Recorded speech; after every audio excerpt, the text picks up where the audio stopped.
صبح در خونه رو باز کردم ببین چی اومده خونمون. یه دونه کلا.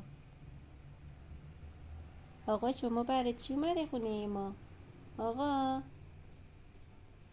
شما خونه نداری؟ اول صبح اومدی؟ آقا چی میخوای شما؟ ای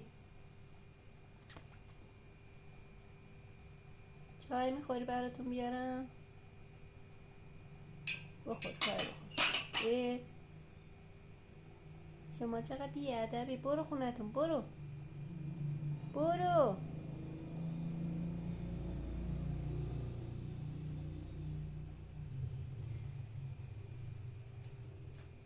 برو برو مامانت الان نگرانه.